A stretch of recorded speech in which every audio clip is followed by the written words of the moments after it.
الرحمن الرحيم نحمده ونصلي على رسوله الكريم أما بعد فأعوذ بالله من الشيطان الرجيم قل هو الله أحد الله الصمد لم يلد ولم يولد ولم يكن له كفوا أحد صدق الله العظيم اللهم صل على سيدنا محمد وعلى آله وأصحابه وسلم.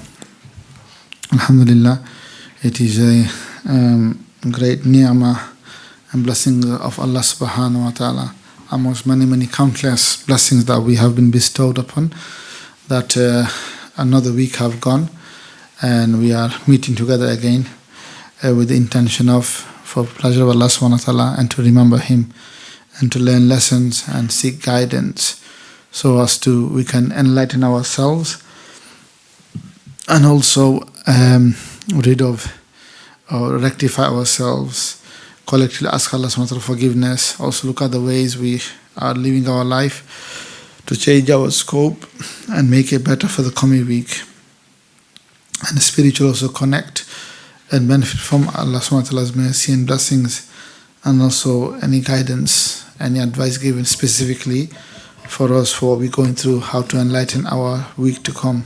Until next week, inshallah.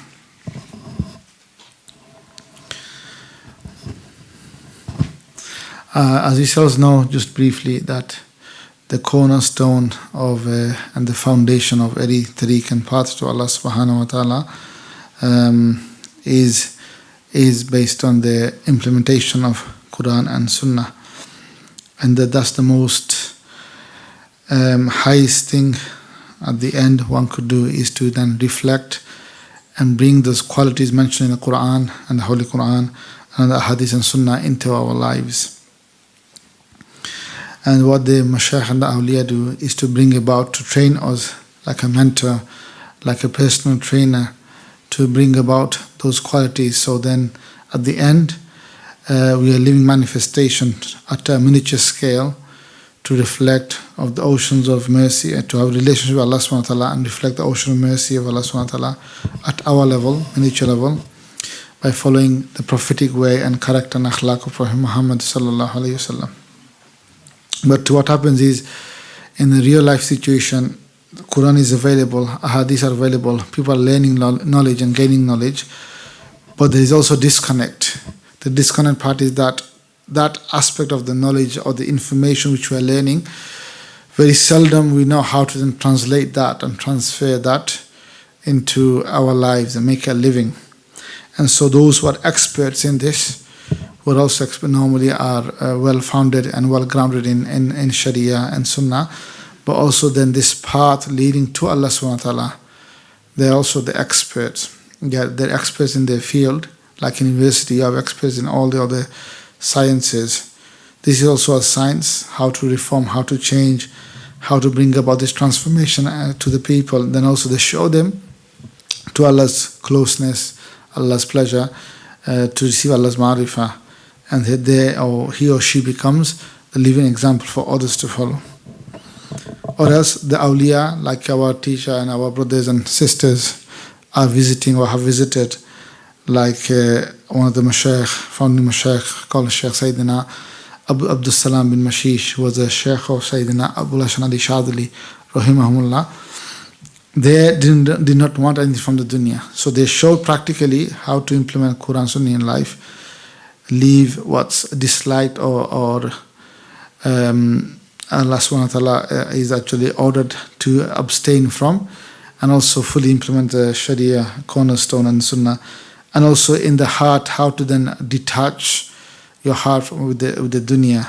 Take the blessings of dunya, but not make a central piece of your life.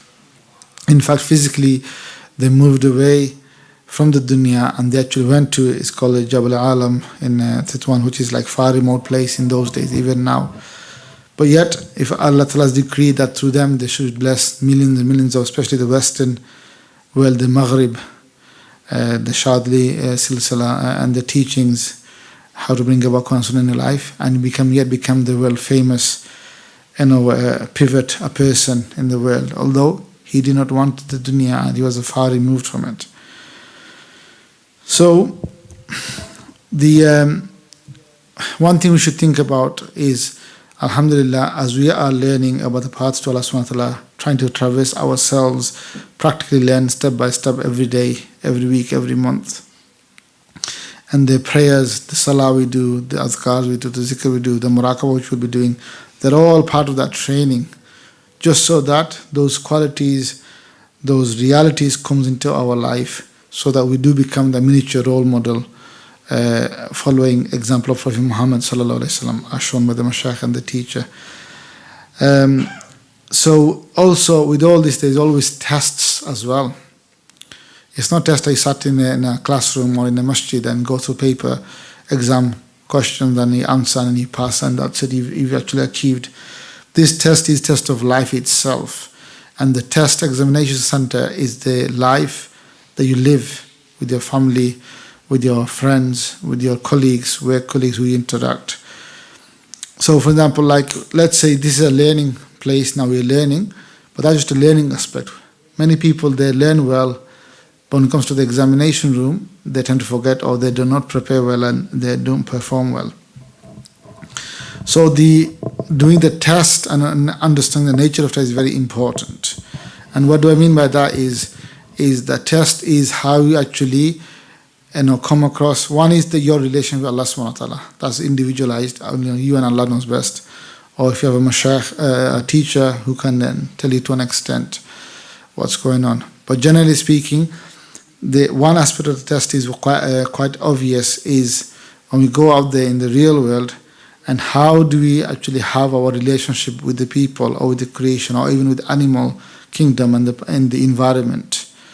That's the real indicator or key performance indicator of what we actually are doing. Are we spiritually progressing? What's my state at? Although it's not definitive, obviously it's the trainer, they'd know better, but it's a very strong indicator. Because one real understanding and aspect of a person who's spiritually becoming mature is that he will start to implement some of the prophetic advice and character and the prophetic mindset and the traits. So for example, like he'll understand and he'll have a view, he'll have a prophetic view that, okay, even a people who are against him or they have enemies, or give you an example that they find that things are not going how they want in their own life. Just for a second, forget about everyone else. Our own life, I want it in a certain way, a certain career or certain health, and it's not there. But how do you manage the emotion by yourselves? Do you get overrun by that and get upset? Or do you understand the reality of the dunya, reality of who you are, your identity, and Allah subhanahu wa ta'ala, and what you have to do as your mission? Or is it that you think when my world is perfect, when I have perfect family, perfect health, perfect wealth, that's when I become so-called religious? So that's one level, at your own level, how well you're doing. Do you manage to understand the nature of it and with patience bear it? Natural and feelings could come, but those feelings does not overwhelm you to the point where you change your mindset, you change your perception, you change your worldview and think this is it, I'd rather be better of this or better of that. So that's also one level of test. Another level of test would be then you go out there, interact with your family, with your cousins, with your brothers and sisters and wives or husbands, or your work colleague there, night working with their business partner. How is the relationship? Even the small things matter as well. Even how you wake up in the morning, how you leave the room, or when you visit, the restroom, how do you leave that situation? It's always that mindset that you always want to give peace, comfort to people, and not to cause any harm from yourselves. So it borns from that concept, because there's a concept of prophetic way and how Allah subhanahu wa ta'ala likes to see you manifesting those good qualities of merciful, kind, considerate, and so on, like Allah subhanahu wa ta'ala is. He's been a Lord Almighty. In the physical world, in the whole universe, or even our galaxy, we are so small, even smaller than an atom in one sense, that we can't be recognizable. But yet Allah subhanahu wa ta'ala is fully aware of who we are. Allah subhanahu wa ta'ala fully aware of what's in our heart. And Allah subhanahu wa ta'ala fully gives value to how we feel and so on. What do we mean by that? That we know, for example, if you oppress someone, even if he's a non-Muslim, and he makes dua against you or against a person who's oppressing, Allah accepts that dua because He knows he's been oppressed, he's been hurt, he's been unjustly been misled, mistreated. So therefore, I care about his or her feeling, irrespective of religion they follow. So likewise, we then have to translate that in our own lives. And the real test is the test of life when you're actually out there in the real world, day to night, what your dealings are, how you deal with it. How often do you remember Allah subhanahu wa ta'ala, your relation with Him, but then how you deal with the people. When that becoming better and better, and things are getting more neutralized and happy, and rather to a point comes where there will always be people who do not like you, but like in the time of Prophet Muhammad sallallahu alaihi wasallam, many of the enemies like Abu Sufyan and others, they fought war against Rasulullah sallallahu alaihi wasallam because they did not want Islam to spread. When the king, the Caesar, asked to explain or give a character reference of Prophet Muhammad sallallahu alaihi wasallam, he could not find any fault. As a person, he said, yes, he's a perfect person character. I cannot fault him for anything about Muhammad bin Abdullah sallallahu alaihi wasallam. Obviously, later on he became a Muslim, as only become a Sahaba. But yet, as an arch enemy, fought so many ghazwas, so many wars. He got Badr, he got Uhud, Trench, and so many others, to name but few. And yet, he could not find any faults in a personal sense. So the person who's really becoming, better and reflecting the prophetic character, the sifat, and the quality and the manifestation of Allah subhanahu wa ta'ala to their own level as a creation, as a being, then not only he has a good impression on the people, he slowly become like a magnet or an attraction where people love to flock in their company just to sit there, whether he feeds them or not, or whether he gives them or not. There's an attraction there. There's a lot. There's a sukoon, there's peace, there's a light emanating. One can feel comfort and ease, and they forget about the problem of the day. So these are the some of the actions, and that's why he said that what are the indication of the friend of Allah? And you hear the hadith, isn't it? What is the indication? Is that when you sit with them, it reminds you of Allah subhanahu wa ta'ala. Why? Because they are overflowing all these qualities inside of them, and naturally, whether they speak or not, it kind of flows through the energy and the positivity and the light and the nur. And the person, no matter what background he or she is from, they can, for that period of time, temporarily, they can also tap into and benefit from or get drawn into their own world rather than the world that they're suffering from. So alhamdulillah, we should really think and ponder. And in this Muraqabah session now we'll begin.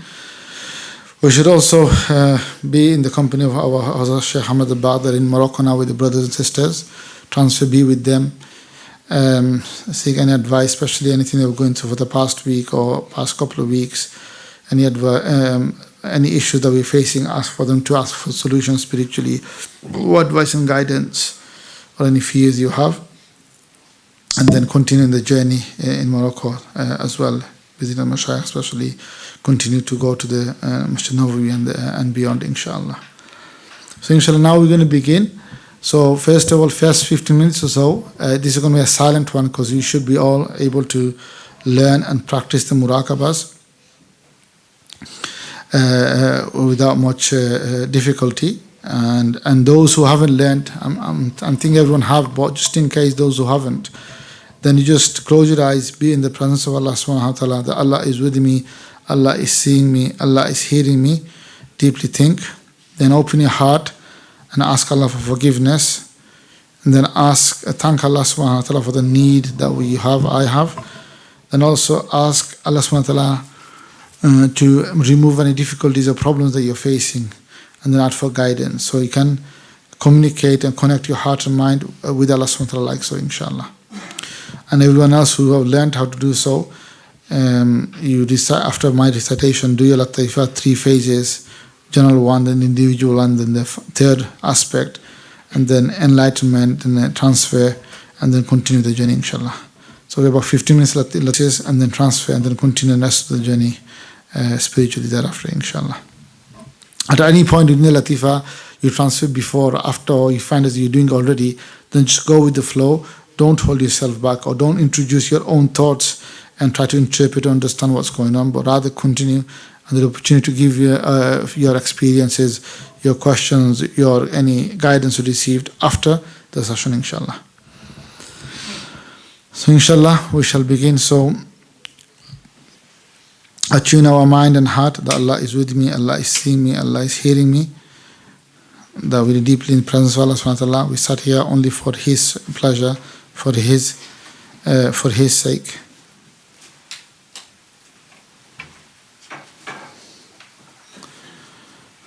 Bring those three thoughts of humbleness, shukr, thankfulness, and reliance on Allah subhanahu wa ta'ala.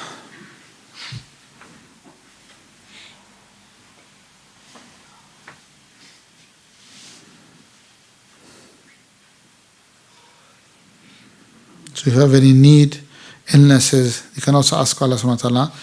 We'll also focus on and make dua for yourselves and Allah to alleviate any pain and illnesses at the same time. It's a gathering of remembrance of Allah subhanahu wa ta'ala, the mercy of Allah subhanahu wa ta'ala is here, and so on, and so many lights and so on. So automatically we get side benefits as well. Our main focus is to connect with the mashaykh, with the teacher, and seek guidance and remove the issues and problems of the day, so that my journey continues, so that I start to reflect and start to pass the real test when it comes to interaction with people, and in the interaction that I do not forget Allah subhanahu wa ta'ala, become absent from Him. So seek guidance along those lines, inshallah. Bismillahir Rahmanir Rahim. Astaghfirullah wa atubu ilayh. Astaghfirullah alladhi la ilaha illa hu al-hayyul qayyum wa atubu ilayh. Astaghfirullah alladhi la ilaha illa hu al-hayyul qayyum wa atubu ilayh. Allahumma ya Rabbi bijahi nuri wajhikal kareem wa bifadlikal azim ijma' baynana wa baynaka في الدنيا قبل الآخرة. اللهم يا ربي بجاه سيدنا محمد بن عبد الله صلى الله عليه وسلم اجمع بيننا وبين سيدنا محمد بن عبد الله في الدنيا قبل الآخرة. اللهم صل وسلم وبارك على سيدنا محمد وعلى آله وأصحابه وسلم. لا حول ولا قوة إلا بالله. لا حول ولا قوة إلا بالله. لا حول ولا قوة إلا بالله. لا إله إلا الله. لا إله إلا الله. لا إله إلا الله. لا إله إلا الله. لا إله إلا الله لا إله إلا الله لا إله إلا الله لا إله إلا الله لا إله إلا الله لا إله إلا الله لا إله إلا الله لا إله إلا الله لا إله إلا الله محمد رسول الله. So be in the presence again. Allah is with me, seeing me, hearing me. The name of Allah white. Start the first phase, then the second phase, then the third phase, then transfer in 15-20 minutes inshallah. Bismillah.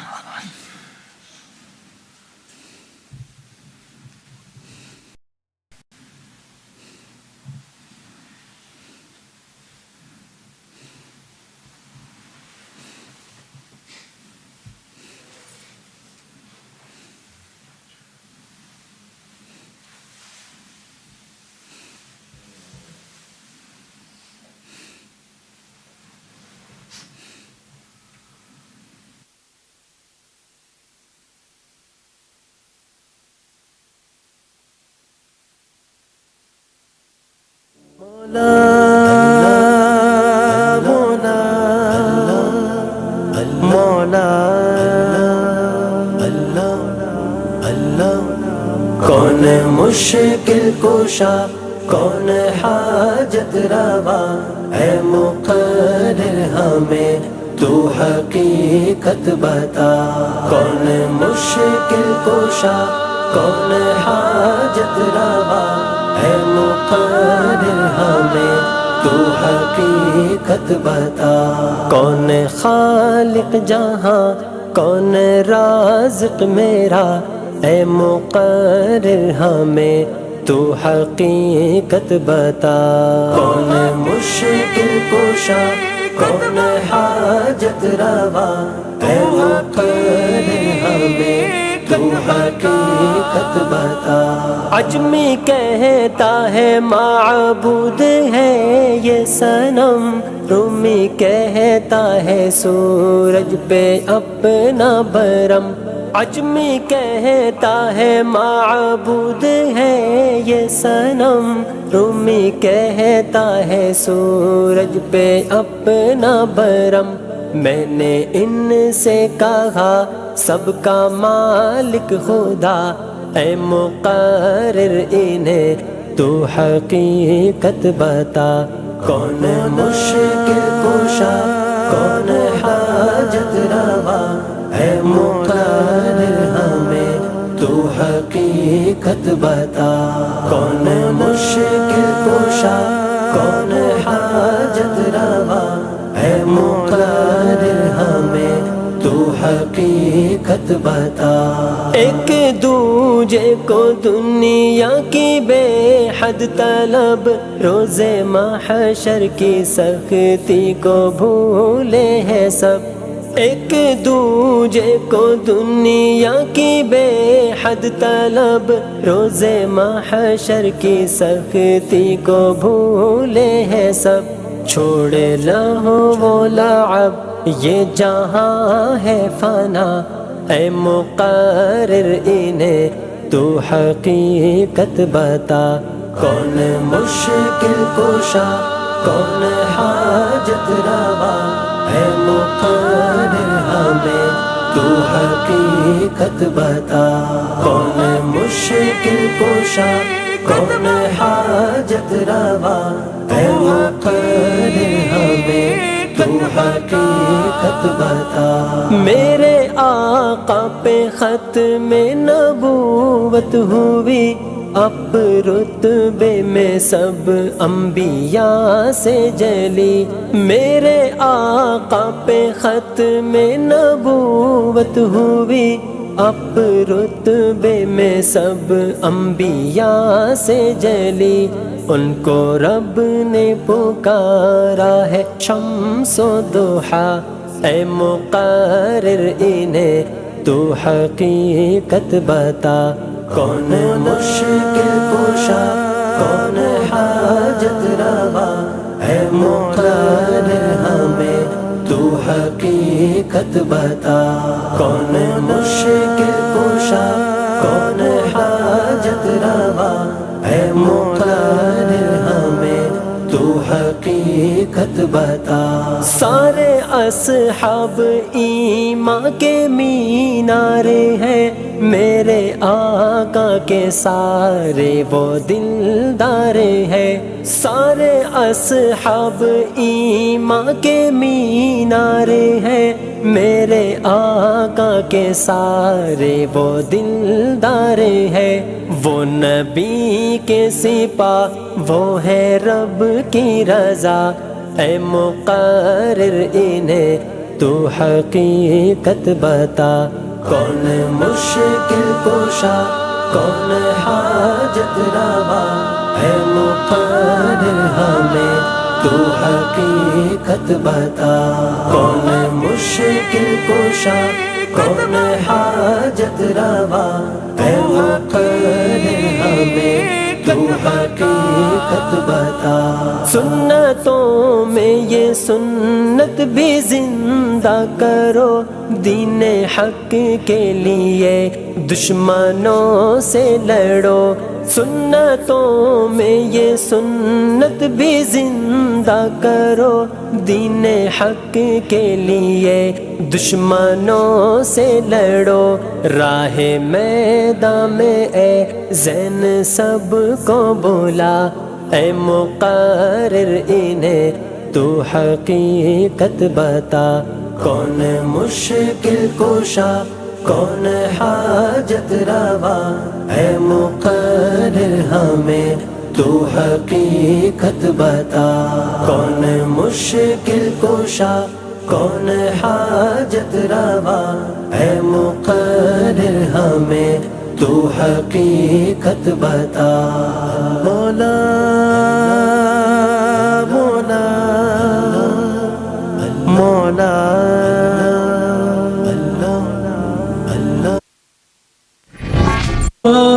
یا رحمان یا رحیم یا کریم، یا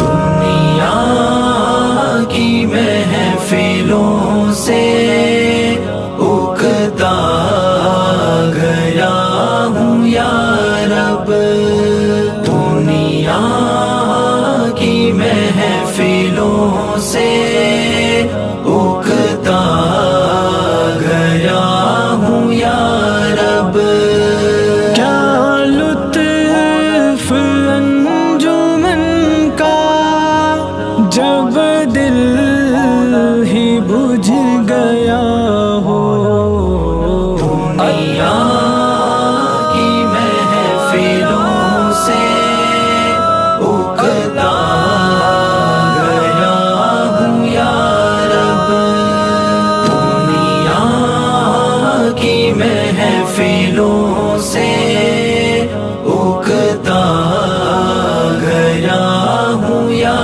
رب، شورش سے بھاگتا ہوں، دل ڈھونڈتا ہے میرا، شورش سے بھاگتا ہوں، دل ڈھونڈتا ہے میرا، ایسا سکوت جس پر تقریر بھی فدا ہو، کیا لطف انجمن کا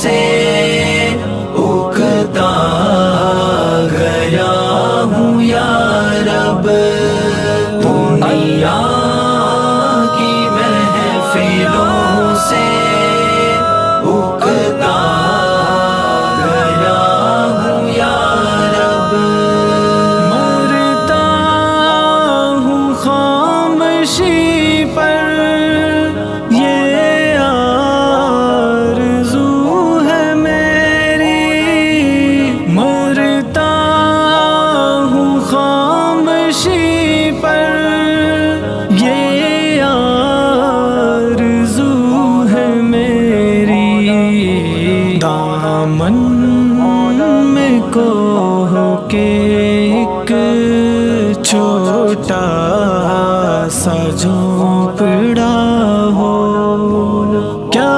لطف انجمن کا جب دل ہی بجھ گیا ہو، دنیا کی محفلوں سے اکتا گیا ہوں یا رب، دنیا کی محفلوں سے اکتا گیا ہوں یا رب، آزاد فکر سے ہوں، عزلت میں دن گزاروں، آزاد فکر سے ہوں، عزلت میں دن گزاروں، دنیا کے غم کا دل سے کانٹا نکل گیا ہو، کیا لطف انجمن کا جب دل ہی بجھ گیا ہو، دنیا کی محفلوں سے اکتا گیا ہوں یا رب، دنیا کی محفلوں سے اکتا گیا ہوں یا رب، ہو ہاتھ کا سرہانا سبزے کا ہو بچھونا، ہو ہاتھ کا سرہانا سبزے کا ہو بچھونا،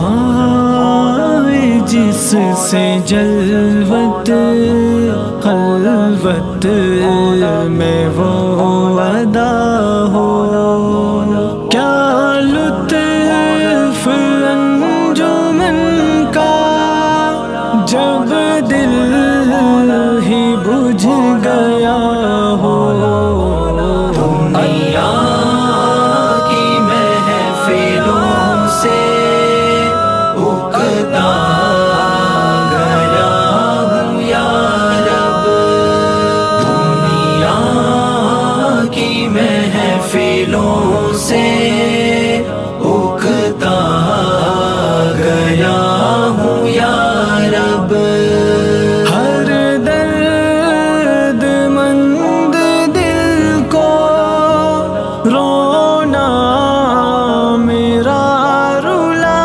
دے، ہر درد مند دل کو رونا میرا رلا دے، ہوش جو پڑے ہیں شاید انہیں جگا دے، کیا لطف انجمن کا جب دل ہی بجھ گیا ہو، دنیا کی محفلوں سے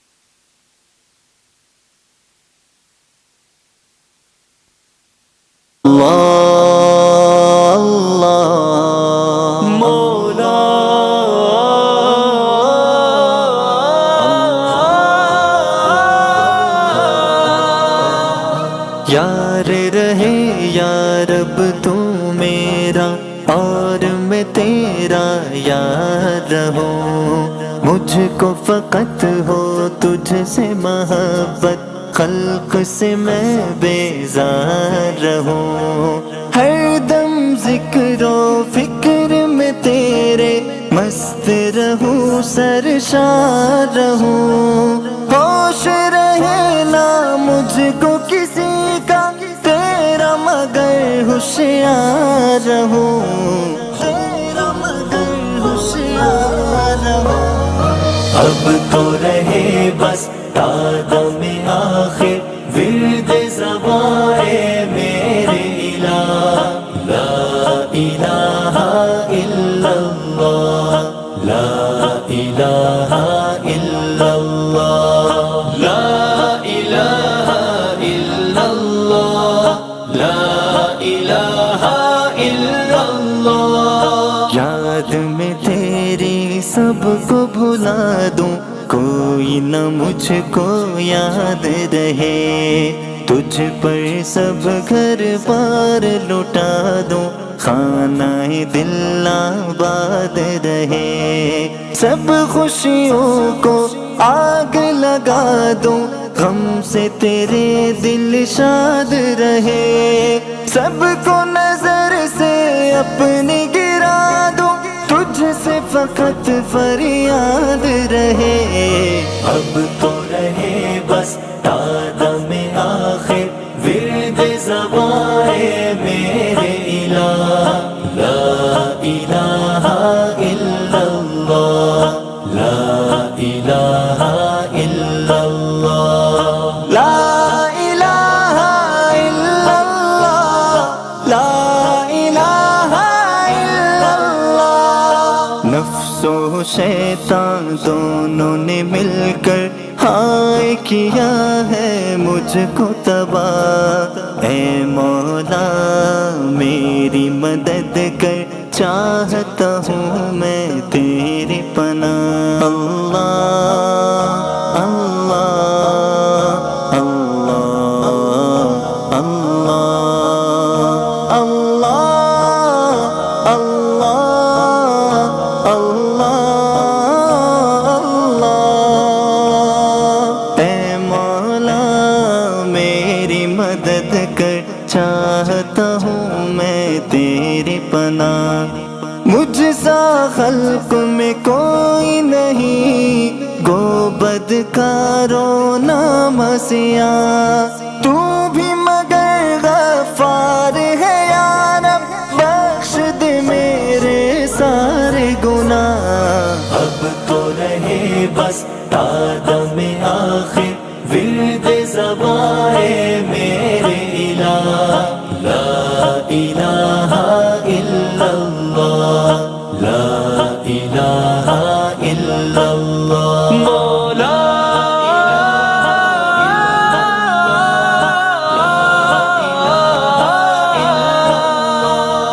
مجھ کو سراپا ذکر بنا دے، ذکر تیرا اے میرے خدا، نکلے میرے ہر بن منہ، ذکر تیرا اے میرے خدا، اب تو کبھی چھوڑے بھی نہ چھوٹے، ذکر تیرا اے میرے خدا، حلق سے نکلے سانس کے بدلے، ذکر تیرا اے میرے خدا۔ اب تو رہے بس تادم آخر ورد زباں ہے میرے الہ، اللہ اللہ اللہ اللہ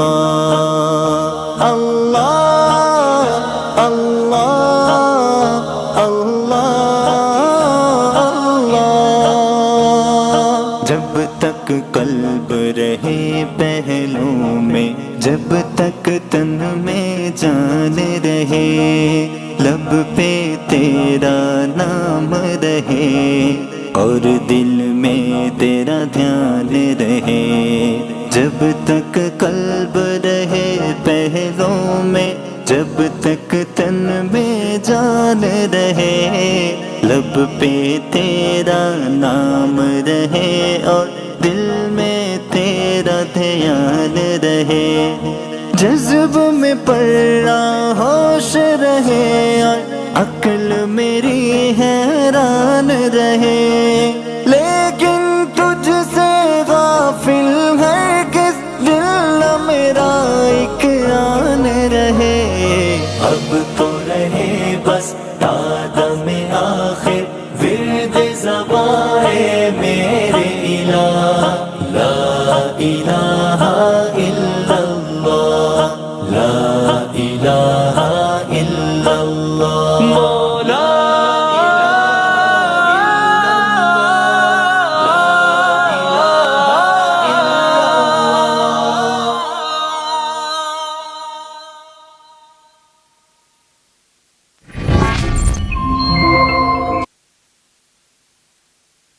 اللہ اللہ اللہ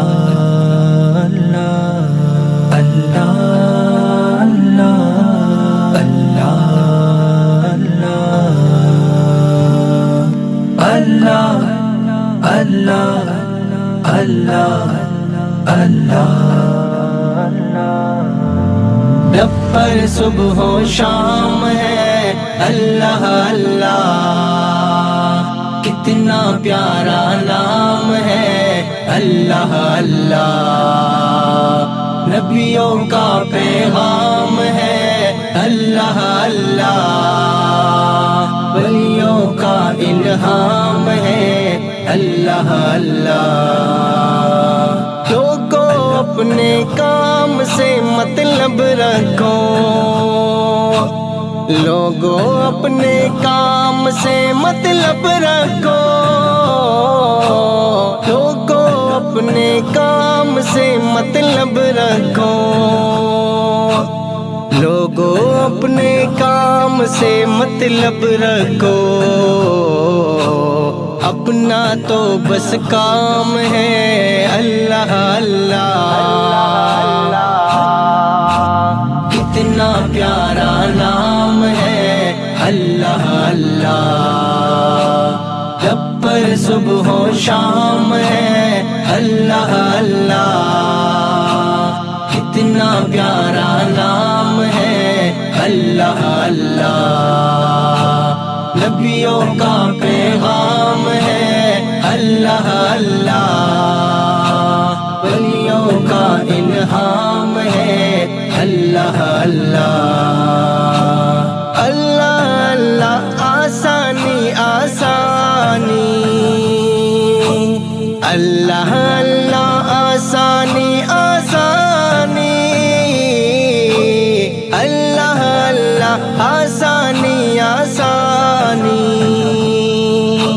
اللہ اللہ آسانی آسانی،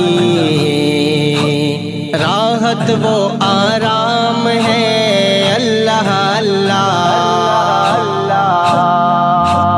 کتنا پیارا نام ہے اللہ اللہ، رب پر صبح و شام ہے اللہ اللہ، کتنا پیارا نام ہے اللہ اللہ، نبیوں کا پیغام ہے اللہ اللہ، ولیوں کا الہام ہے اللہ اللہ۔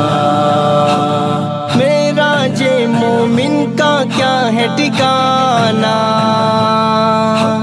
معراج مومن کا کیا ہے ٹھکانہ،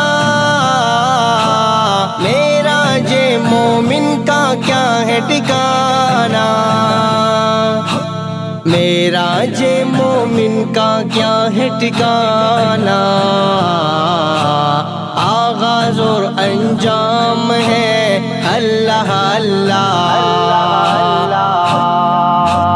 کتنا پیارا نام ہے اللہ اللہ، رب پر صبح و شام ہے اللہ اللہ، کتنا پیارا نام ہے اللہ اللہ اللہ نبیوں کا پیغام ہے اللہ اللہ ولیوں کا الہام ہے اللہ اللہ اس سے بڑھ کے فضیلت کیا ہو اسامہ اس سے بڑھ کے فضیلت کیا ہو اسامہ اس سے بڑھ کے فضیلت کیا ہو اسامہ اس سے بڑھ کے فضیلت کیا ہو اسامہ حامد کا انعام ہے اللہ اللہ کتنا پیارا نام ہے اللہ اللہ رب پر صبح و شام ہے اللہ اللہ کتنا پیارا نام ہے اللہ اللہ نبیوں کا پیغام ہے اللہ اللہ ولیوں کا الہام ہے اللہ اللہ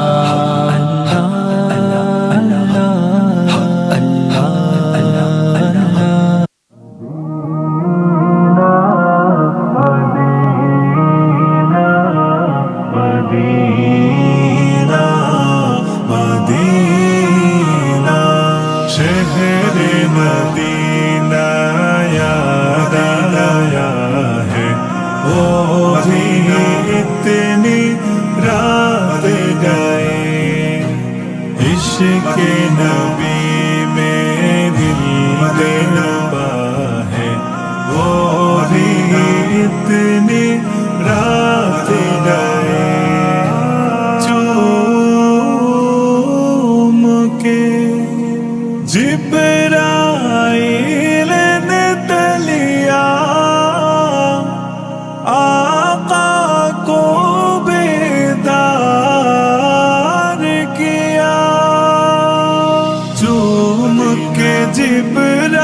جبرائیل نے تلیا آقا کو بیدار کیا رب نے عرش پہ بلوایا ہے رب نے عرش پہ بلوایا ہے وہ بھی اتنی رات گئے شہر مدینہ یاد آیا ہے وہ بھی اتنی رات گئے عشق نبی میں دل دلبا ہے وہ بھی اتنی رات گئے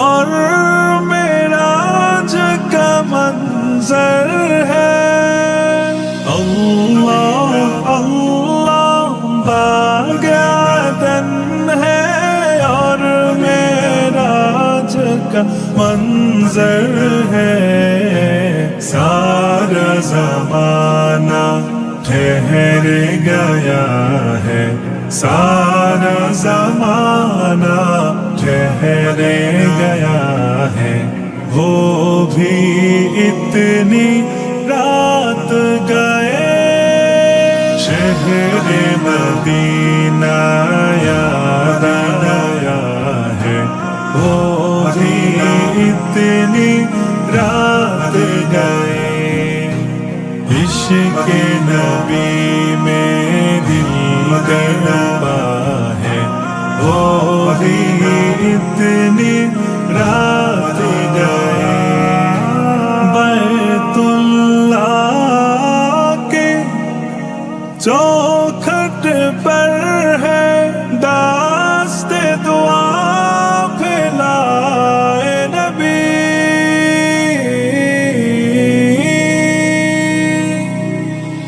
بیت اللہ کے چوکھٹ پر ہے دست रास्ते दुआ पे लाए नबी, रब से उम्र को मांग रहा है, रब से उम्र को मांग रहा है। वो भी इतनी रात गए, शहर मदीना याद आया है। वो भी इतनी रात गए, इश्क़ नबी में दिल दबा है। वो भी इतनी रात गए, शहर मदीना याद आया है। वो भी इतनी रात गए, इश्क़ नबी में दिल दबा है। वो भी इतनी रात गए।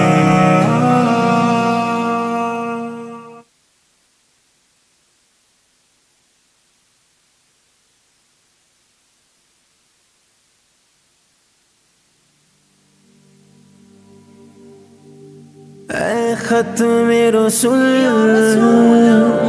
اے شاہ رسول، شاہ انبیاء، شاہ مدینہ، شاہ مدینہ، چمکا دے میرا دل، دل چمکا دے میرا دل، چمکا دے، چمکا دے میرا دل، چمکا دے، چمکا دے میرا دل یا رسول اللہ، چمکا دے میرا دل۔ چمک تجھ سے پاتے ہیں سب پانے والے، چمک تجھ سے پاتے ہیں سب پانے والے۔ میرا دل بھی چمکا دے چمکانے والے، میرا دل بھی چمکا دے چمکانے والے۔ برستا نہیں دیکھ کر ابر رحمت، برستا نہیں دیکھ کر ابر رحمت، بدوں پر بھی برسا دے برسانے والے، بدوں پر بھی برسا دے برسانے والے۔ نور والے آنے والے، میرا لے آقا، نور والے آنے والے آقا۔ تو زندہ ہے واللہ، تو زندہ ہے واللہ، تو زندہ ہے واللہ، تو زندہ جہاں بھی ہو وہیں سے دو صدا سرکار سنتے ہیں، سرے آئینہ سنتے ہیں، پسے دیوار سنتے ہیں۔ تو زندہ ہے واللہ، تو زندہ ہے واللہ، تو زندہ ہے واللہ، تو زندہ ہے واللہ، تو زندہ ہے واللہ، تو زندہ ہے واللہ، تو زندہ ہے واللہ، تو زندہ ہے واللہ، تو زندہ ہے واللہ۔ میرے چشم عالم سے چھپ جانے والے، میرے چشم عالم سے چھپ جانے والے۔ میرا دل بھی چمکا دے چمکانے والے، چمکا دے میرا دل چمکا دے چمکا دے میرا دل چمکا دے میرا دل بھی چمکا دے چمکانے والے میرا دل بھی چمکا دے چمکانے والے میں مجرم ہوں آقا مجھے ساتھ لے لو میں مجرم ہوں آقا مجھے ساتھ لے لو کہ رستے میں ہیں جا بجا تھانے والے کہ رستے میں ہیں جا بجا تھانے والے یا حبیب اللہ یا رسول اللہ یا حبیب حرم کی زمین اور قدم رکھ کے چلنا حرم کی زمین اور قدم رکھ کے چلنا حرم کی زمین اور قدم رکھ کے چلنا ارے سر کا موقع ہے او جانے والے ارے سر کا موقع ہے او جانے والے ختم رسول شاہ رسول شاہ انبیاء شاہ مدینہ رہے گا یوں ہی ان کا چرچا رہے گا یوں ہی ان کا چرچا رہے گا پرے خاک ہو جائے جل جانے والے پرے خاک ہو جائے جل جانے والے دل میں نور ہو تیرا صلی علی سیدنا ومولانا محمد وعلى آله وأصحابه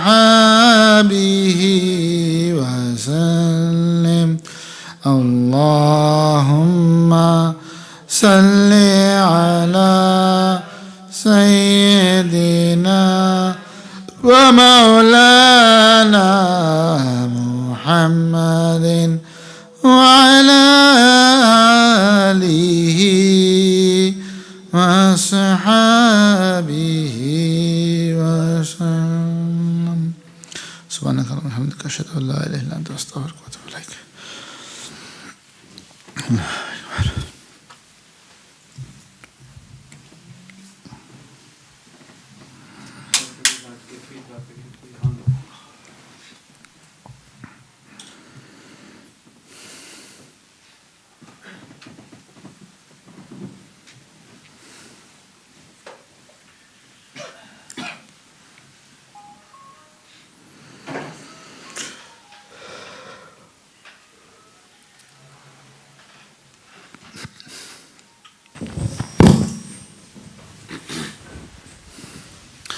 Assalamu alaikum.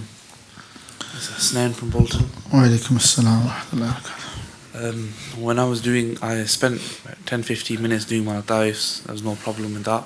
And then once I transferred, I seen Hazrat Sahab like on an island on a beach, and they were sat in Muraqabah. They had a green chadar around them, and I could see them clearly.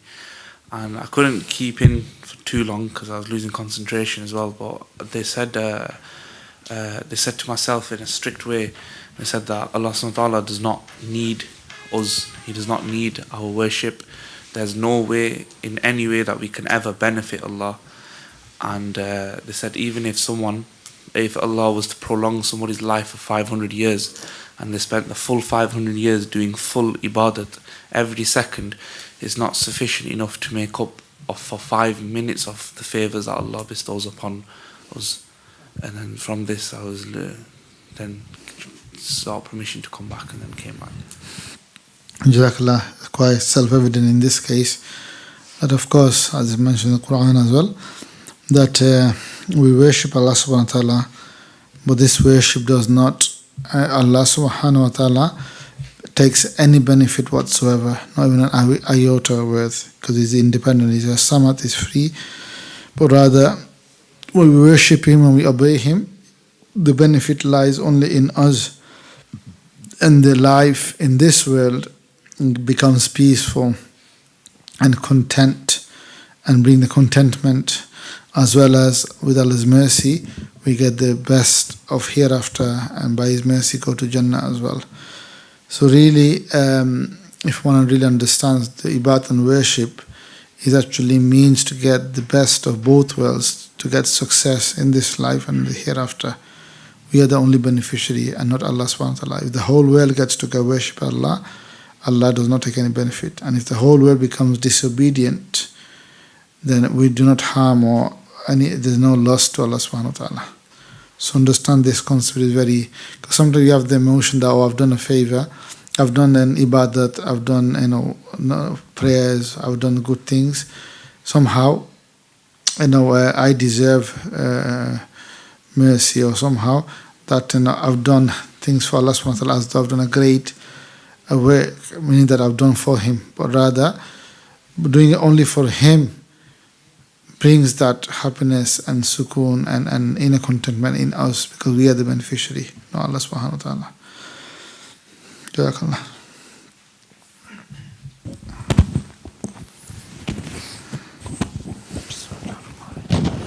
Assalamu alaikum, Qasim from Bolton. Alaikum assalam. After I transferred, I was at the resting place of Sayyidina Abdulaziz Dabbagh rahimahullah, with the blessed teacher also was present, and Sayyidina Abdulaziz said, don't be upset or don't worry, my son, for you are in the presence of whoever your heart lies. Wherever your heart's presence is, that's of the presence of those whom you are with. And then from there I could see all the brothers from around the world of the Tareeqah sat at their resting place at the Mazar with Hazrat Sahab, and it was as if though everybody was receiving enlightenment, and a lot of fairs were just being bestowed upon all of the brothers. I could see a lot of the brothers from Denmark there, and a lot of other brothers from the Tareeqah around the world, and we were all there receiving fairs. Then from there we transferred up above the heavens. It was as if though it was at a table. At the head of the table was the Prophet ﷺ.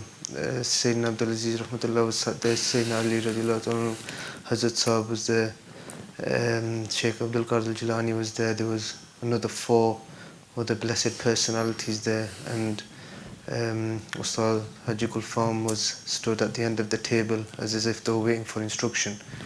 I was stood behind Ustad Gulfam. It was as if though the dunya was in the shape of a football, no bigger, and it was in the middle of the table, and I couldn't really understand what was being said. But it was as if though it was some updates or something, as if it looked like something like that. It was being presented to the Prophet ﷺ from Hazrat Sahab. But I couldn't understand what was being said. And then yourself started to pray Durood Sharif, and then I transferred back. MashaAllah, may Allah bless you for this. That yes, the yearning of the heart is good to have, but know that also this path is also not limited to physical only. Of course, there is benefit being in the physical company of the teacher, but someone who's sincere, who's dedicated, who follows their teachings, upholds their majalis and conveys the message in their presence or their absence, that they no in any way are deprived, rather their attention and the love and the mercy and the fears may be upon them as much as, if not more, as anyone else who may be physically there now but may be thinking about their work at home, their family, and they'd rather be here because there's a pull towards the family now. So either way, someone who's sincere, who's serious and dedicated, then they are never in loss, because their end goal is Allah subhanahu wa ta'ala, and Allah is most appreciative, being ash-shukur. So naturally yearning is good, but also know that actively and what's in my control, if I'm able to, and I am doing best as I can to an extent, then no one's actually are deprived on anything, inshallah. And yes, the mashayikh, the awliya, they do meet and discuss many things, how to serve and benefit the ummah, and so these are some of the things he mentioned. Obviously at their level, they're discussing your level, obviously maybe not able to grasp, understand, but just shown a glimpse of the blessings and how they're always concerned about you and I and the whole ummah and how to benefit them, and the level of intricacy and detail they go to discuss these matters to benefit the ummah of Rasulullah sallallahu alaihi wasallam, generally speaking, mashallah. Teek, jazakallah. Assalamu alaikum, it's Rahim from Bolton. Wa alaikum assalam wa rahmatullahi wa barakatuh.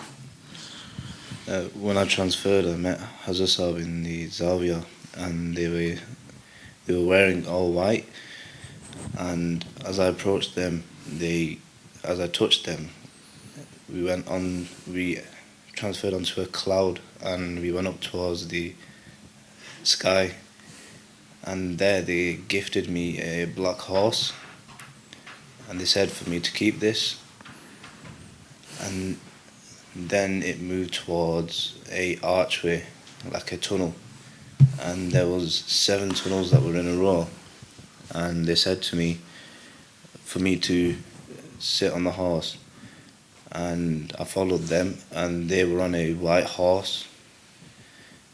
Then me and the blessed teacher in front of me, we approached all these archways and we went through them all, one after the other, and each archway got smaller and smaller, and there were 7 in total. And then as I got through to the last one, they mentioned that each of these archways, the more that you went through, it's in relation to the 7 organs of the course, that once you defeat one archway, you'll go on to the next one, the next one, and the next one, and each one should get easier. And then after that happened, I just transferred back. Jazakallah. MashaAllah. So in the company of the teacher as a guide, spiritually and physically, that the horse represent the like a power source of fears and light and blessing and energy to travel the path. And if you put a little bit effort with the zikr, which is the energy source, and then try to abstain going to each organ's sheet of the body, carrying one to forward to the next one, then you have the potential to do so and continue, and to strive a little bit against that, and it's possible for you. You've been given all the support spiritually as well as you building yourself up now that you can be more serious and really dedicated and focus on this now. It's like the time has come, that all this time it's been preparing through your journey in Umrah and all the other support and advice. Now the time is right. Now you dedicate yourself, do your zikr regularly, daily. They're like the ammunition, then the spiritual light is given and the purification inside, and then there's organ sheets you go through, and very easy, very measured way you can complete each one of them and maintain it. So with a fresh impetus and this motivation and refreshment, now I should really focus on, for sake of Allah subhanahu wa ta'ala, for our own benefit, to go through one after the other, like the arches or the sheets that's indicated, inshallah.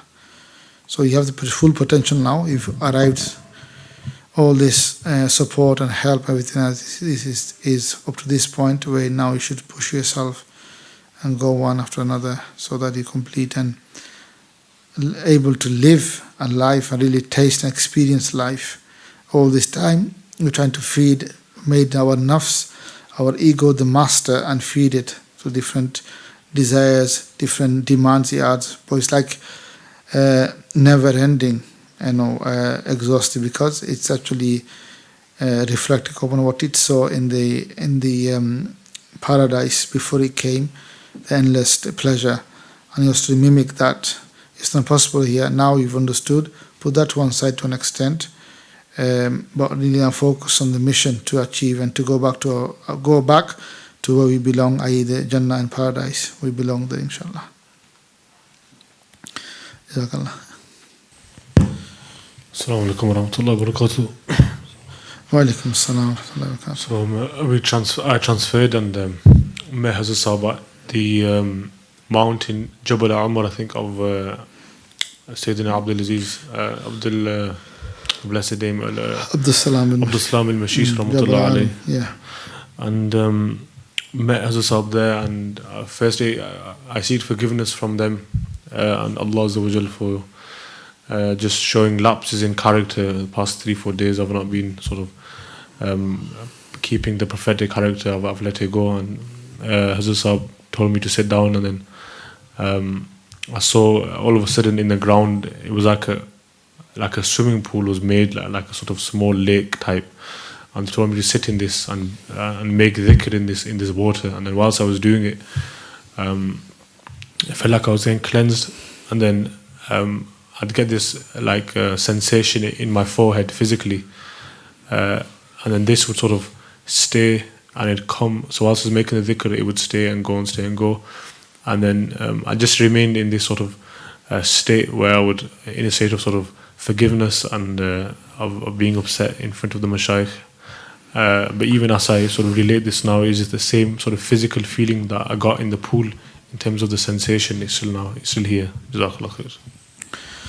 So mashallah, as mentioned a few days ago by Hazrat Sahab, that to remember our past, especially any mistakes done, is such a great mercy of Allah subhanahu wa ta'ala. Especially if you can learn how to derive benefit, so to make our future better. So here, that maybe you are getting upset what's happened in the recent past, whatever, which is fine, because now that you have time and energy and the means you can change it around, and like spiritually, so you seek forgiveness of Allah subhanahu wa ta'ala and the mashayikh, but their affairs and teaching and their guidance is still carrying on. We're still alive, we're still breathing. The journey ahead is a long one. We are to traverse with the even seeking tawbah, now really dedicated, focus more on that purification course. So the what is the mean? So if someone asks you or me, okay, what is the mean to achieve the prophetic character? What is the means to achieve reflect some of the sifat of Allah subhanahu wa ta'ala, or the character of the teacher and mashayikh? So one could say, I do it, I follow the teacher, and so on. But what is this following? Is this what we understand as following? So the model is given, what is to follow and how to achieve those qualities or the end goals is the purification course, because though some of these negative traits and qualities will slowly wither away as you traverse, like the brother was saying about the 7 arch, when you become dedicated and go through in a measured way, one after another, carry on with your personal zikr, which supports and cleanses it. And then slowly those qualities gets embedded and rooted. And then as you traverse, more and more it grows in you. And then it slowly flushes out the negativity to a large extent. And then we are bestowed upon the light, and those qualities that slowly instills in us. And then slowly, then later on, it gets manifested over time. It's like a tree that a gardener says, I'm going to make a vineyard or whatever, apple garden and so on, a mango. But he has all these fantastic plant ideas and reads best of books. He studies, he consults the best of experts and nutritionists and so on The only thing is not really done yet is to actually plow the ground well and put the seed so that it starts to germinate and starts to go shoot a plant. And when the plant grows, then slowly over time, reach certain heights with good weather and light. So these are like the fairs and blessings. The leaves come out, and then at certain times, then the buds come out and the fruit starts coming. So it takes a period of time, and it needs that period of time which matures the tree slowly. So like trees, like ourselves, and then slowly, with all the looking after and nurturing of the farmer, and watering it, making sure there's no shrubs, getting rid of all this negativity and so on, slowly and eventually, then tree starts to give fruits, and then they start to pick up the fruits from the tree and benefit themselves and others. So that's you could say, journey is needed for everyone. Everyone needs that journey. There's no exception in that sense, that even like Sayyidina Shaykh Abdul Qadir Jilani and all the Mashayikh, like Sayyidina Abdul Dabbagh, they were born wali. If you look at the Ibris and others, they were born a wali, age of 6, 7, they were given certain things. They start to witness beyond, and there are certain connections to Allah subhanahu wa ta'ala and the closeness. Yet Sayyidina Abdul Dabbagh searched 12 years to find a Shaykh, and others, and Sayyidina Abdul Qadir Jilani as well, rahimahullah. So they know the importance of going under them and going under the suluk, the training, and then, the spiritual journey and so on, until the sign, the mouth saying that, okay, you're fine, you can live your life, continue on its own.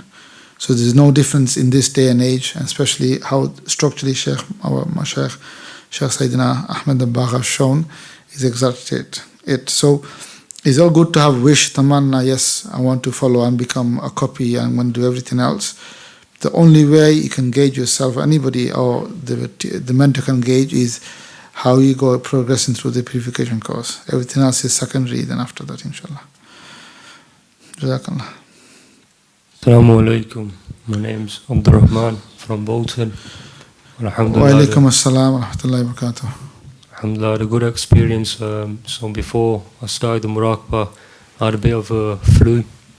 So I felt when I was cleansing my lataif, when I started off, the breath which I was taking was warm.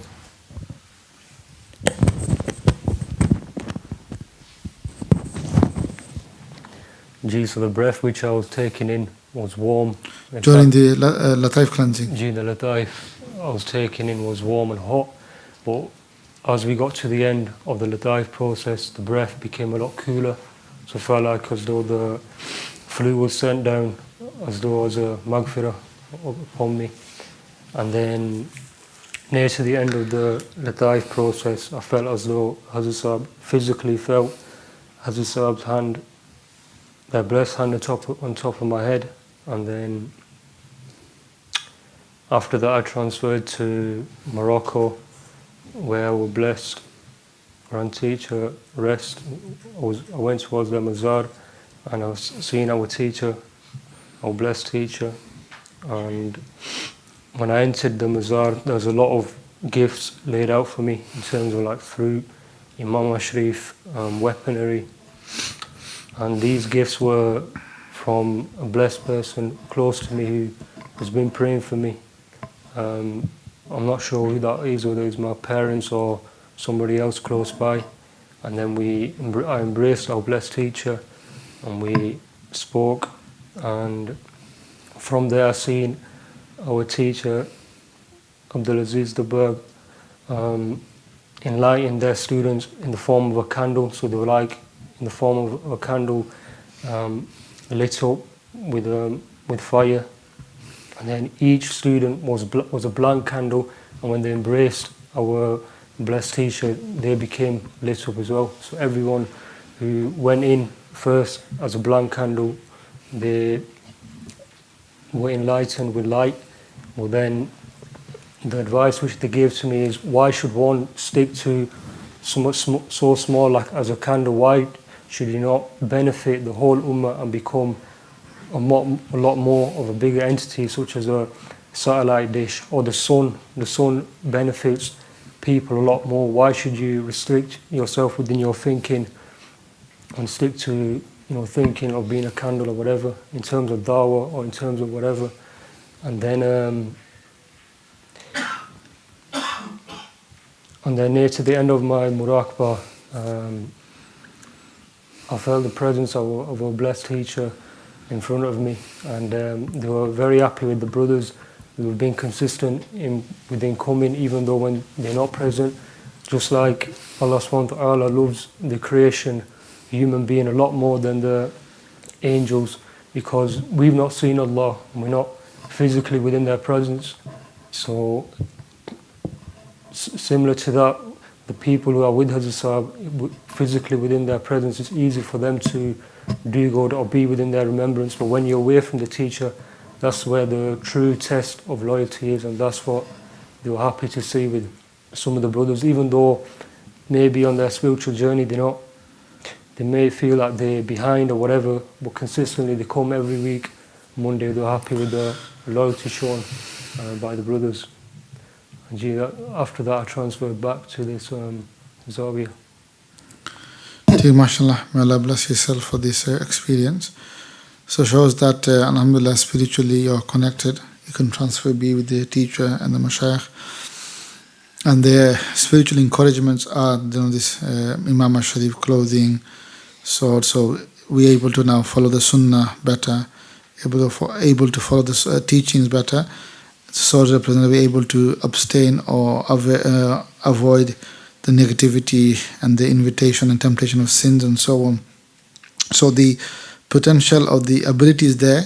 We just matter of now utilize those potential, that energy, that power, that fears we have, and to manifest it in real life when we're out there, in my way, college, wherever we are. It's like, saying someone has a weapon at home, they can use to defend themselves, or they have the energy, electricity, and so on. They can light up the home and enjoy, put the fan on in the summer, or the heater in the winter. But they don't put the heating on, so the house is dark and cold, or steam, and so on. No, they defend themselves when the enemy tries to attack them. So these things are there for us to then utilize. But really, like we know from the hadith, that Allah subhanahu wa ta'ala loves even if you do an amal which is small but consistent. So on that note, that whether they're physically present or not, coming to the Majlis like Thursday, Fridays and Mondays, trying to do your amals, your prayers, as much as you can. These are the signs of someone is serious. So how do you know who's sincere, who's serious about the path? If someone is consistent or tries his best to be consistent in doing things, he prioritizes. So for example, like some people have that, I have to go to gym, it's my gym time or my family time and so on, which is good, you need all that. But then they have this mental, timetable or schedule that they block out. Okay, for example, Friday evening, Monday evening, daily my zikr time that I do. These are the report reading friends, or they put like some kind of plan that I'm going to try my best not to allow anything else enter there, because those are the time I want to be there. Obviously, there's time of emergency or urgent matter or last minute changes could happen where you can't avoid. But mentally, in a week you have a map. Okay, I have to do work, study, family time, social time, cousins time. But these times, I'm going to make sure that I attend.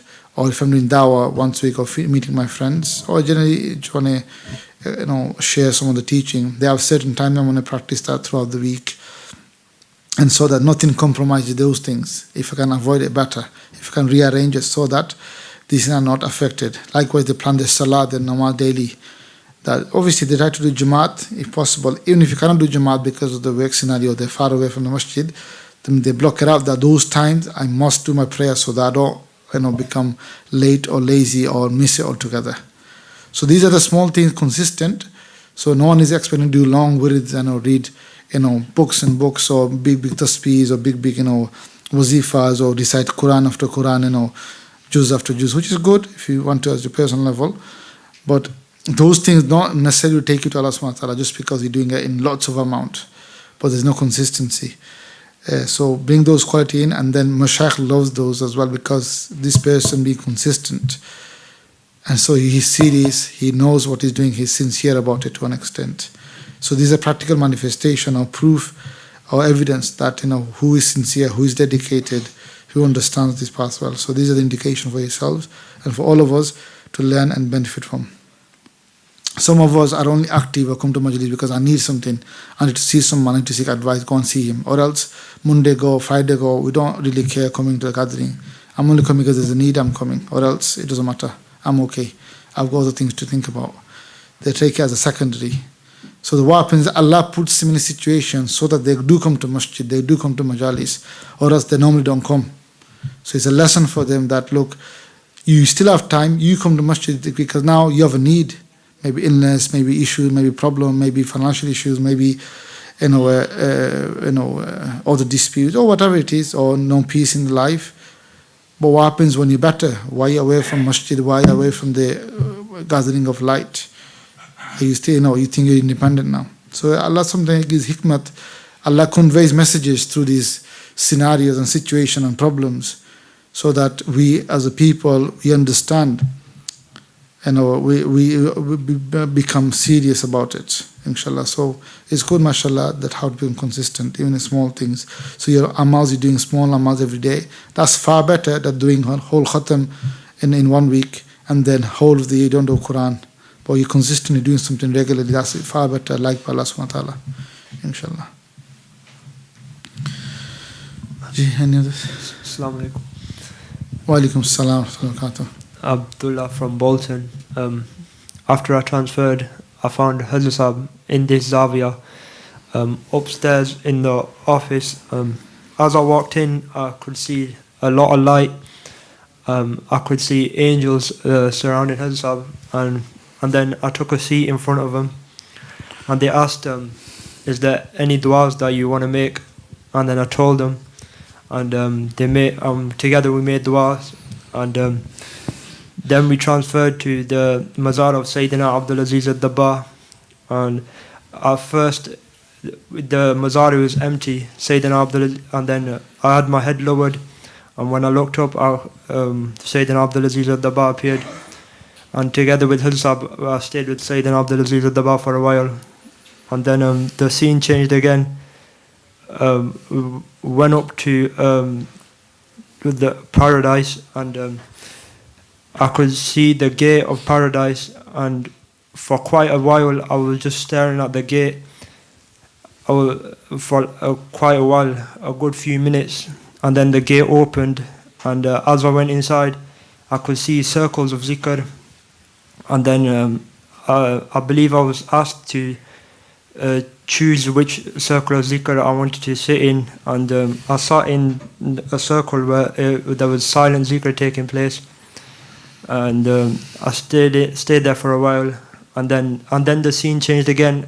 It changed to Makkah Sharif, but it changed to Makkah Sharif, the olden times, and the scene was the idols around the Kaaba, they were being smashed, and then some idols appeared around me, and I was given a weapon, and I was told it was my turn to smash the idols of my heart.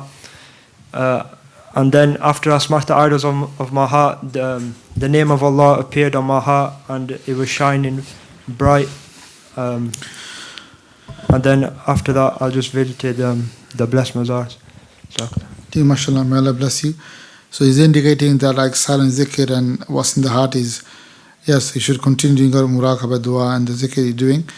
But also silent zikr referring to the silently you search your heart, being in the presence of Allah subhanahu wa ta'ala, see what things trigger, what things pulls you away or takes you away from Allah subhanahu wa ta'ala, attraction or other things, and you reflect that and ask Allah to remove those things that really distract you or pulls you to the direction of shaitan or fulfillment of the nafs only, whether it's haram or halal, doesn't matter.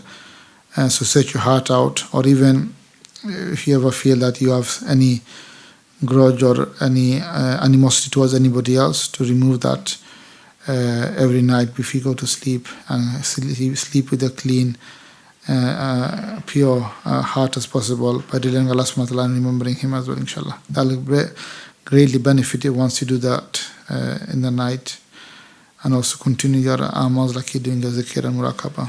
And then this will help you to continue your journey, inshallah. Okay, jazakallah. Any more? Assalamu alaikum.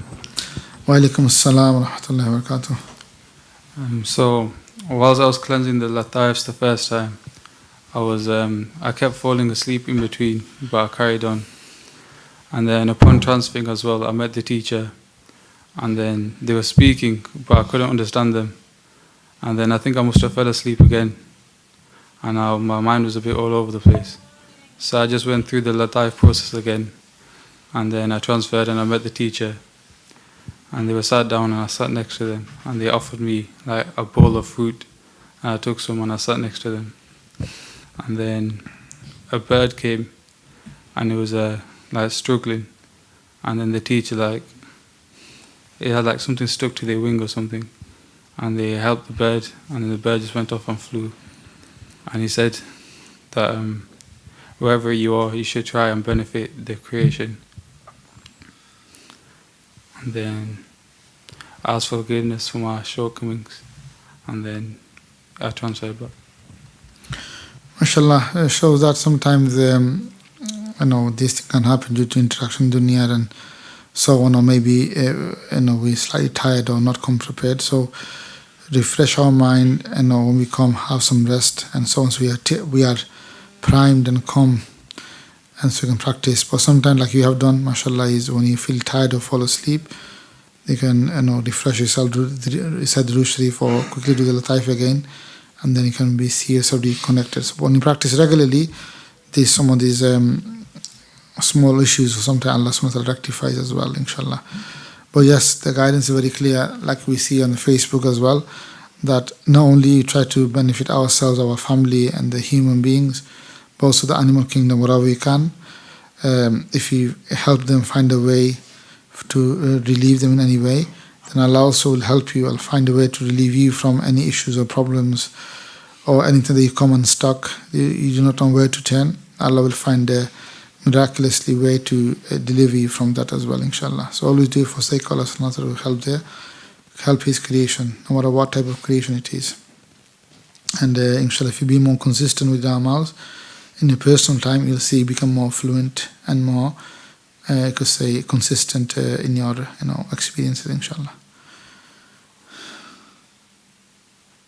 So finally, all you brothers, mashallah, who are attending regularly, like Brother Abdul Rahman was saying, and others, inshallah. Also, a second part of continue the journey, like I was mentioning about the example of the tree and the growth and the spiritual journey and the tick sheets and the 7 arches.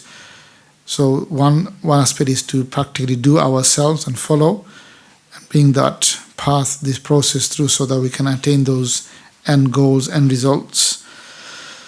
And secondly is then the ittila, i.e. the update and review with the mentor at least once a month is a must, so that either if you are struggling or any obstacles or any issues you're facing again, you cannot remove or overcome that, they'll advise you how to overcome that.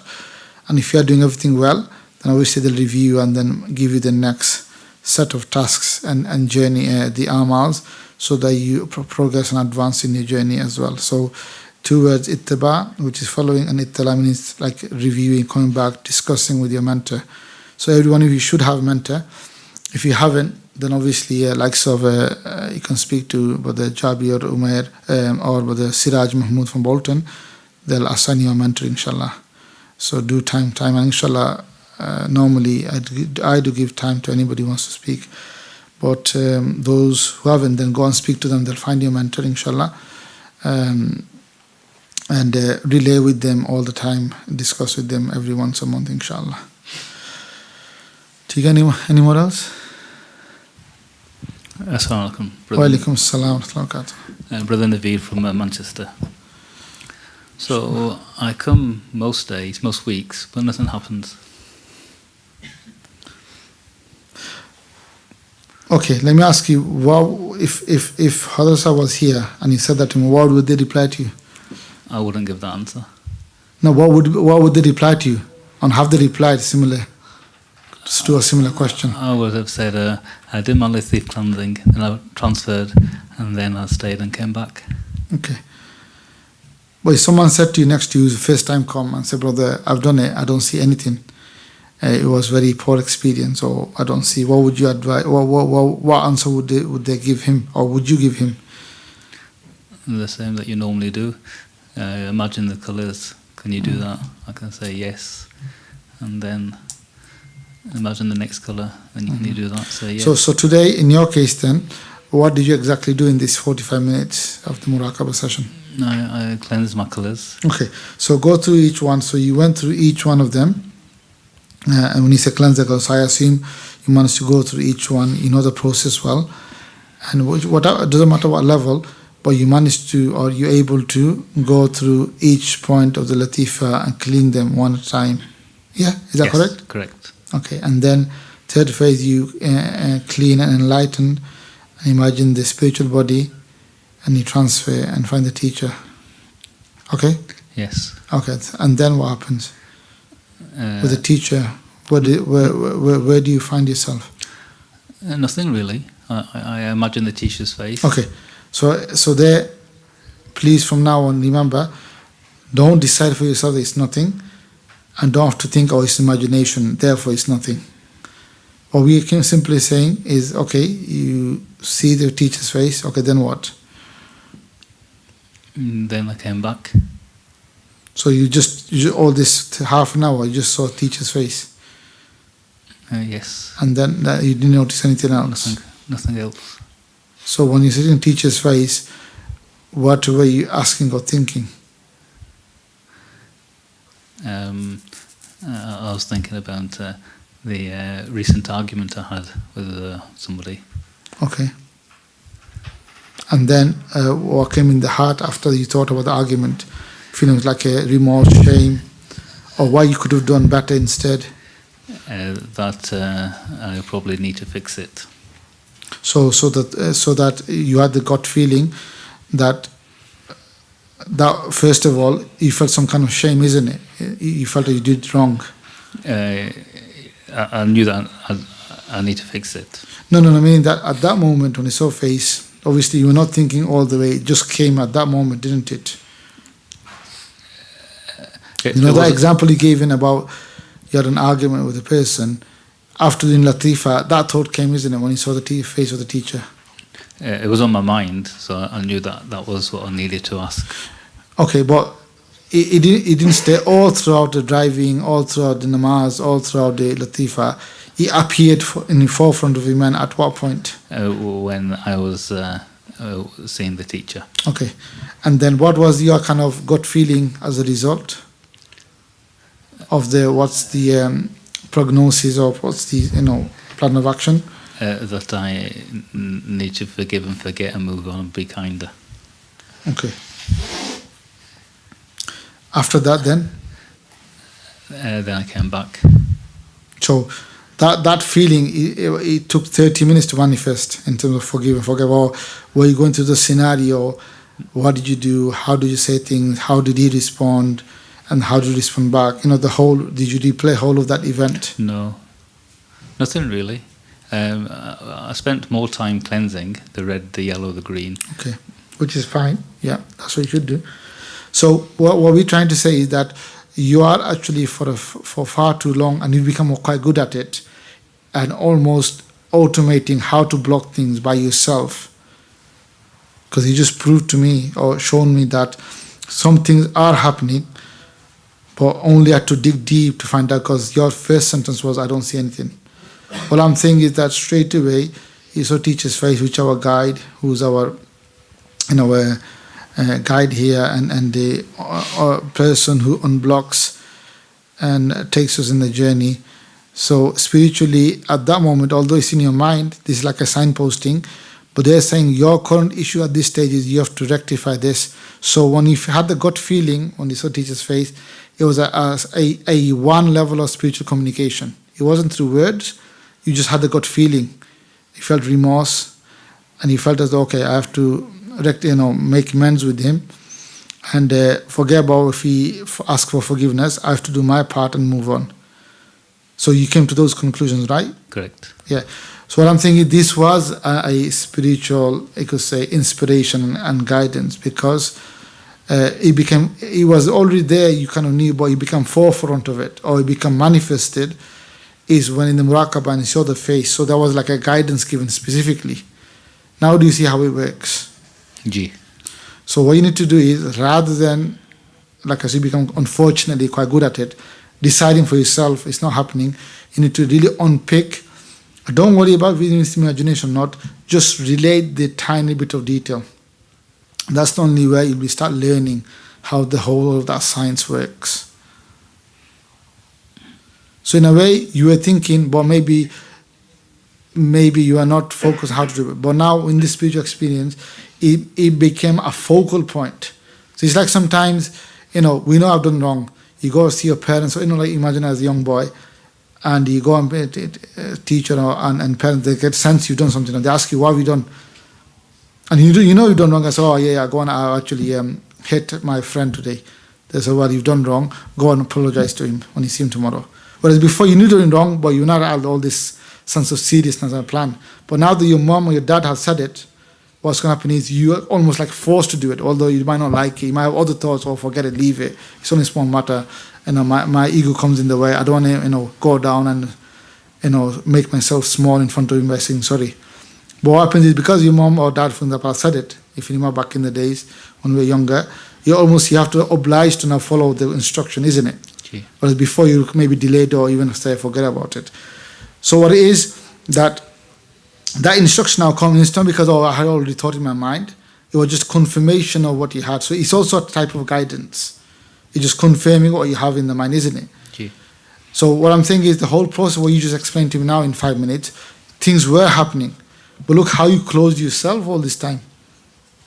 So now, from now on, please, we would like you to be as open as possible. Even if you think there's nothing or just a figure of my imagination, doesn't matter. Because here in it lies the secret of unblocking what you've been blocking by yourself, unfortunately. Is that making sense today? Yes, thank you. Okay, please focus on that in next week as well, inshallah. On your chance to relate, just relate it. Yeah, you might think it's thought, imagination, but relate it and see what the answer. And our reference per day, our Shaykh, Hadr Sahab, the mentor, they will then decipher for you. And then you start to see, like they say, wood from the trees, slowly, inshallah. Okay, brother Nabi, Jazakallah for your time. Okay, Jazakallah for you. We're approaching Maghrib prayer now. May Allah bless yourselves. So, inshallah, you can first do wudu or quickly do the Latifa very quickly now. And in Maghrib prayer, which is for us, which is most important than even the Muraqabah, in the Maghrib namaz, again with the Lataif transfer and pray behind the Imam, the spiritual namaz, the Ruhani namaz, inshallah. And if there are any experiences, of course, you can relate it in the group thereafter, inshallah. Jazakallah, subhanaka, alhamdulillah, ashhadu an la ilaha illa anta, astaghfiruka wa atubu ilaik. Assalamu alaikum wa rahmatullah.